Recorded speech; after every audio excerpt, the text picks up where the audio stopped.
Hello বন্ধুরা, তো কেমন আছো সবাই? আশা করি সবাই ভালো আছো। তো বন্ধুরা, আজকে আমরা জানবো সিআইডি অভিনেত্রীদের মধ্যে কার বাড়ি কোন জেলায়। তো বন্ধুরা, ভিডিওটিতে একটি লাইক দিয়ে ভিডিওটি শেষ পর্যন্ত দেখার অনুরোধ রইল। নাম্বার 6, সিআইডি অভিনেত্রী নাতাশা। সিআইডি অভিনেত্রী নাতাশার আসল নাম বৈষ্ণবী ধনরাজ। তিনি 1988 সালে 25শে আগস্ট নাগপুরে জন্মগ্রহণ করেন। নাম্বার 5, সিআইডি অভিনেত্রী নুসখান। সিআইডি অভিনেত্রী নুসখানের আসল নাম আলকা ভার্মা। তিনি 1986 সালে 20 ফেব্রুয়ারি মুম্বাইয়ে জন্মগ্রহণ করেন। নাম্বার 4, সিআইডি অভিনেত্রী কাজল। সিআইডি অভিনেত্রী কাজলের আসল নাম জাসবিন কৌর। তিনি 1998 সালে 16 জুন মুম্বাই শহরে জন্মগ্রহণ করেন। নাম্বার 3, সিআইডি অভিনেত্রী ডক্টর সারিকা। ডক্টর সারিকার আসল নাম শ্রদ্ধা মুশালি।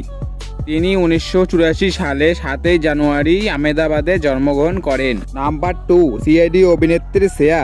সিআইডি অভিনেত্রী শ্রেয়ার আসল নাম জাহ্নবী শেরদা। তিনি 1984 সালে 29 ফেব্রুয়ারি মুম্বাই শহরে জন্মগ্রহণ করেন। নাম্বার 1, সিআইডি অভিনেত্রী পূর্বী। সিআইডি অভিনেত্রী পূর্বীর আসল নাম আনসা সাই। তিনি 1988 সালে 16 জুলাই মুম্বাই শহরে জন্মগ্রহণ করেন।